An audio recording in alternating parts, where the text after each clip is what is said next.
Hai, assalamualaikum warahmatullahi wabarakatuh. Ketemu lagi dengan saya Rian Dayat. Di sini kita akan melanjutkan pembelajaran kita. Dan pada hari ini kita akan belajar tentang keutamaan orang yang berilmu. Ya, dalilnya Quran surat Al-Mujadilah ayat 11 dan Quran surat Asy-Syuman ayat 9. Ya, bismillahirrahmanirrahim.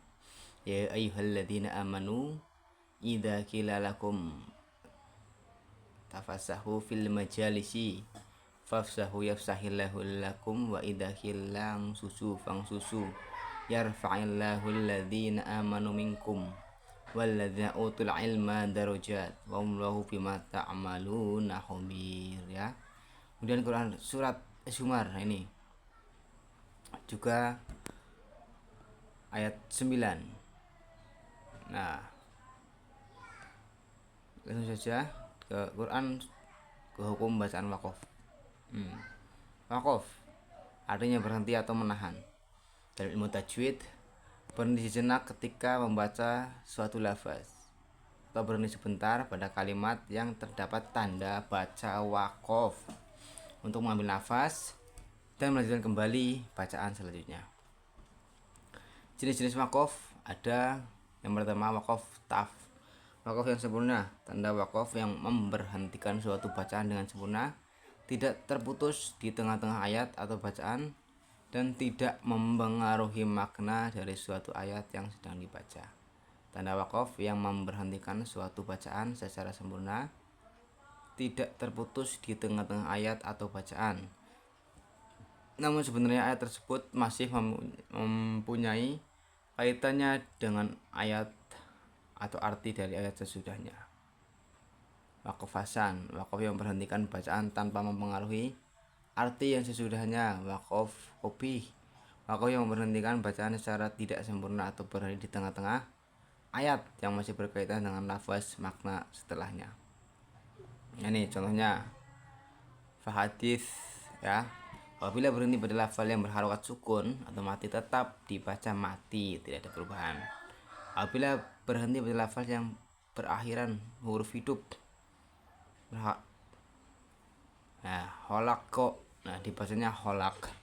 Kalau jannatu dibaca jannah, ya. Bil hasli dibacanya bil hasil. Min hauf, ya. Salama menjadi salam. Nah, ini macam-macam tanda baca wakaf. Yang pertama ada wakaf lazim, wakaf yang mengharuskan berhenti, tandanya huruf mim. Apabila ada tanda baca huruf mim untuk wakafnya, berarti kita harus berhenti.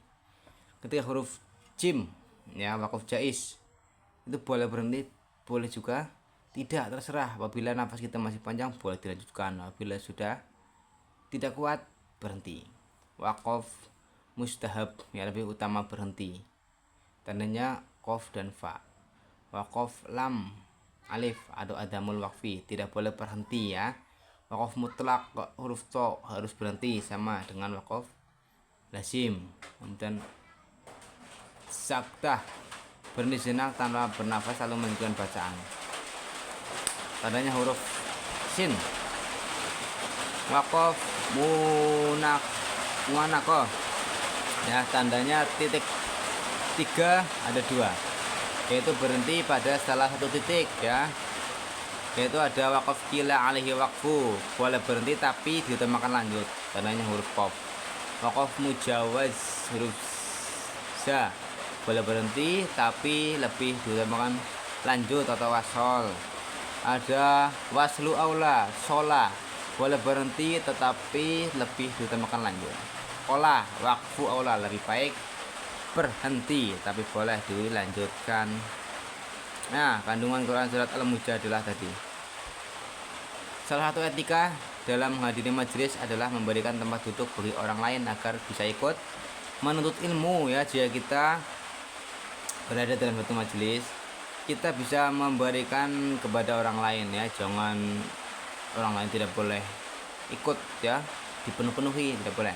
Seorang yang menjadi pemimpin majelis diperbolehkan untuk mengatur ketertiban di dalam majelis, ya, boleh mengatur diatur tertibnya seperti apa ya. Seorang yang melapangkan tempat di dalam majelis akan diberikan pula kelapangan oleh Allah. Allah SWT akan mengangkat derajat orang yang beriman dan berilmu. Nah ini, orang yang berilmu akan diangkat derajatnya oleh Allah. Ya, Allah SWT Maha mengetahui apa yang dikerjakan oleh hambanya beserta niat dan motivasi perbuatan tersebut. Memberikan dorongan kepada orang-orang yang beriman agar rajin senantiasa menuntut ilmu. Kenapa? Talabul ilmi fardhatun 'ala kulli muslimin. Menuntut ilmu itu hukumnya wajib bagi setiap laki-laki maupun perempuan. Orang yang selalu beribadah akan lebih beruntung dibandingkan orang-orang yang musyrik. Jelas ya, kandungan Quran surat Az-Zumar ayat 9. Kemudian orang yang mengetahui jelas berbeda dengan orang yang tidak mengetahui. Ya, yang orang yang tidak bisa pasti akan berbeda dengan orang yang paham. Hanya orang-orang yang berakal yang mampu mengambil pelajaran. Nah ini, orang yang tidak berakal, yang tidak memiliki open minded, tidak memiliki pikiran terbuka, tidak akan pernah mengambil pelajaran dari apa yang sudah dikerjakan. Hadis-hadis yang berkaitan dengan menuntut ilmu ya, tadi ada talabul ilmi fardhatun 'ala kulli muslimin. Menuntut ilmu itu hukumnya wajib bagi setiap muslim ya, baik muslim laki-laki maupun muslim perempuan. Paman salaka tariqan yaltamisu fi ilman salallahu lahu tariqan illal jannah. Siapa yang menempuh jalan untuk mencari ilmu, maka Allah akan mudahkan baginya jalan menuju surga. Nah, ini dari Ibnu Abbas radhiyallahu anhu ketika menafsirkan ayat, Allah niscaya akan mengangkat orang-orang yang beriman di antara kamu dan orang yang diberi ilmu beberapa derajat. Dia berkata, maksudnya adalah Allah meninggikan orang-orang yang diberi ilmu atas orang-orang yang beriman beberapa derajat. Nah ini man arada dunya fa'alihi bil ilmi wa man arada al akhirah fa'alihi bil ilmi wa man aradahuma fa'alihi bil ilmi. Barang siapa yang menginginkan kebahagiaan di dunia itu harus menuntut ilmu, dan barang siapa yang menginginkan kebahagiaan akhirat juga harus dengan ilmu. Barang siapa yang menginginkan keduanya yaitu dunia dan akhirat harus juga dengan ilmu. Makanya kita harus belajar dan belajar. Contoh perilaku ya yang mengamalkan ayat-ayat di atas ya. Contoh perilaku Quran surat Al-Mujadilah dan Quran surat Az-Zumar ayat 9. Selalu membaca setiap waktu ya, belajar. Karena dengan membaca kita tahu isi dunia ya. Membaca adalah jendela ilmu. Tidak malu bertanya kepada orang yang lebih berkompetensi ya, tidak malu ketika kita tidak bisa. Jangan malu, tanya ke orang lain yang lebih berkompeten daripada kita. Berpikir kritis dan berpikir kreatif, selalu berusaha menganalisis sesuatu dan mau mencoba hal baru. Nah ini kita harus mengedepankan sikap kritis dan kreatif. Kreatif, mencari solusi, mencari pembelajaran yang baik, mencari